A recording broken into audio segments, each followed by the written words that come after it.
Continue যে অভিযানগুলো করা হয়, বাজারে দেখা যাবে যে আজকে হয়তো বা 100 পাখি পেলাম, পরের দিন হয়তো 50টা পেলাম। 2 সপ্তাহ যদি আমি অভিযান না করি, পরে আবার দেখা যায় 100 পাখি আসছে। এবং একই ব্যবসায়ী দেখা যাবে বিভিন্ন আঙ্গিকে ব্যবসা করে। সে হয়তো আজকে আসে না, কিন্তু তার কোনো না কোনো সঙ্গী বাজারে আসছে। মানে প্যাটার্নটা হচ্ছে নিজে বিক্রি করে না, হয়তো অন্য কাউকে দিয়ে বিক্রি করাচ্ছে। সাভারের নামা বাজার থেকে অনেকগুলো টিয়া পাখি পেয়েছি। হ্যাঁ, আমরা এখানে ময়না পাখি পেয়েছি, তারপর হচ্ছে আলেকজান্ডার প্যারাকিট পেয়েছি। তো আমরা আশা করি যে জাহাঙ্গীরনগর ইউনিভার্সিটি একটা আপনার পরিবেশ এবং প্রাকৃতিক পরিবেশ বলতে পশু পাখির জন্য দারুণ একটা পরিবেশ এখানে আমরা আছি।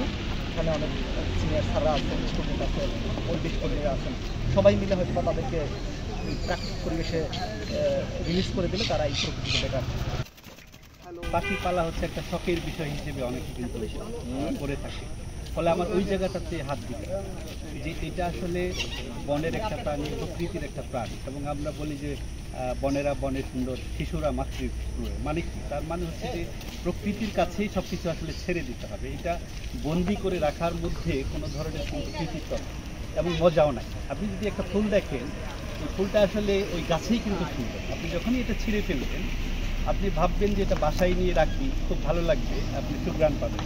আসলে কিন্তু বিষয়টা কিন্তু ওইভাবে দেখতে হবে, কারণ এই ফুলের গ্রান কিন্তু সকলেরই পাবার অধিকার আছে। শুধু আপনি ঘরে নিয়ে বন্দি করে রাখবেন, ঠিক পাখিও কিন্তু তাই। এই পাখিকে যদি আপনি প্রকৃতিতেই রেখে দেন, তাহলে কিন্তু সবাই এটাকে দেখতে পারবে, এটা থেকে আনন্দ উপভোগ করতে পারবে।